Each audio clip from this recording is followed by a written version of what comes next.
Pahalanya sama dengan baca Al-Quran 83 tahun tanpa henti. Ya.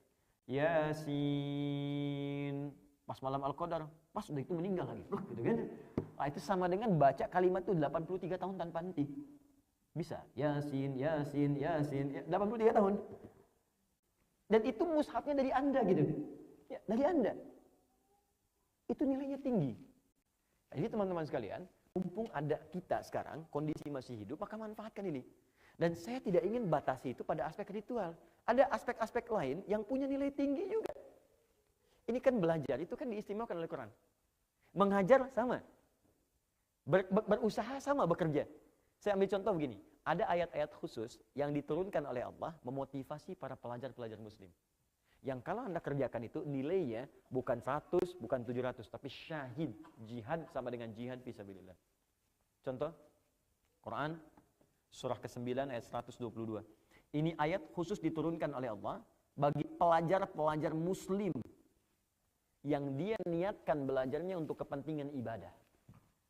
Ini poinnya. Allahu Akbar, tinggi sekali nih, luar biasa. Dan Anda ada di fase itu gitu. Ya, sebagian dari teman-teman. Lihat ayatnya. Wa ma kana al-mu'minuna liyanfiru kaffah falawla nafara ilaihim la'allahum yahdharun. Tidaklah semua orang beriman itu mesti berjuang ke medan perang semua. Kalau ada tuntutan untuk berperang. Ya, berperang di sini bukan memerangi orang, tapi membela ketika diserang. Ingat ya, ingat jihad dalam Islam itu bukan melukai orang. Bukan menginvasi ya tanpa sebab, apalagi kemudian maaf ya, menyerang, menghancurkan tanpa alasan. Itu bukan muslim. Bukan Islam. Mustahil ya. Jadi kalau ada yang bertanya, kok jihad itu kencang ya? Terangkan. Dalam Islam, buka Qurannya. Dari mana Anda dapatkan itu? Pasti bukan dari Quran. Mungkin dari Quran kali. Bukan Al-Quran, Al-Quran. Ya, dari berita mungkin. Ya. Al-Quran kita bukan berita. Al-Quran kita mengajarkan sebuah nilai. Maka tunjukkan pada Qurannya. Nih, di Qurannya seperti ini. Ya, makanya kalau ada orang sekarang senang nyerang orang, tembak orang, bom orang, bunuh orang, pasti Quran. Sebab di Quran itu sederhana ya, kalimat begini. Orang yang merencanakan pembunuhan pada satu orang beriman saja, itu sama dengan bercita-cita masuk neraka jahanam. Quran surah keempat, An-Nisa. Sengaja merencanakan pembunuhan. Apalagi pada satu orang beriman, maka dia saat sudah bercita-cita pesan kapling di neraka jahanam. Pertanyaan saya, orang beriman mana yang pesan kapling di neraka jahanam? Mustahil ada. Karena itu dulu waktu bom pertama itu di Jalan Tamrin itu meledak. Wah, itu saya sedang berdakwah di Lampung. Langsung dapat pertanyaannya kayak kertas kayak tadi tuh yang banyak kertas. Ditanyanya sederhana, bom di Jalan Tamrin termasuk jihad fisabilillah?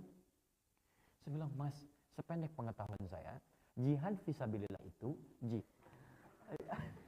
tuntutan berjihad. Ya, maaf, harta Anda diambil, Anda pergi. Kita ada wajib bela negara kan? Pelajaran kita, jadi bukan sekedar studi. Belajar, yang studinya ini diniatkan untuk beribadah. Jadi kalau cuma belajar, maaf ya, belajar, dan selesai lantas punya gelar, Anda cuma ada yang belajar. Tidak. Di jurusan yang sama. Pertanyaan saya, apa bedanya Anda di hadapan? Maka kaidah dasar yang mesti punya nilai di sisi Allah. Kan aktivitas kita sebagai ibadah. Di telekomunikasi, kemudian bikin sebuah alat komunikasi, bisa statusnya Quran.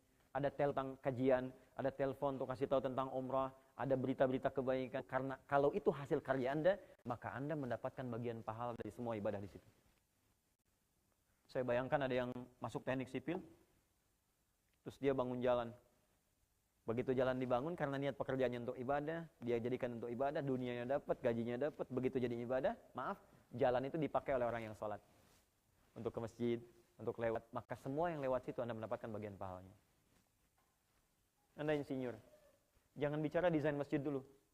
Anda mendesain misalnya, bikin yang kecil-kecil lah, bikin pipa, bikin yang baik-baik dan sebagainya, dipakai di situ orang sholat. Pipanya dipakai untuk air wudhu. Ketika itu digunakan dan hasil karya Anda, maka semua yang wudhu di situ Anda mendapatkan bagian pahalanya. Pertanyaan saya adalah, dari sekian waktu Anda belajar, berapa yang diniatkan untuk ibadah? Dan kita akan meninggal, kita akan pulang. Kita akan wafat. Lihat ke cermin sebelum tidur dan tunjuk diri Anda, kamu akan pulang. Dan boleh jadi tidur itu menjadi tidur terakhir yang mungkin kita kerjakan dalam kehidupan. Bakal apa yang mau dibawa? Ya, kalau cuma dunia ya sama dengan yang lain. Besoknya wafat juga. Maka apa yang dibanggakan? Maka dari itu saya ingin berikan motivasi yang paling utama. Kalau orang mengejar akhirat, dunia pasti dapat. Ya, karena dunia itu sudah diatur. Surga kita yang belum jelas di hadapan Allah Subhanahu wa taala. Ya, siapa yang mau masuk surga? Boleh angkat tangan? Insyaallah. Yang surga Firdaus? Oke, dengan Nabi? Oke, baik, Masya Allah.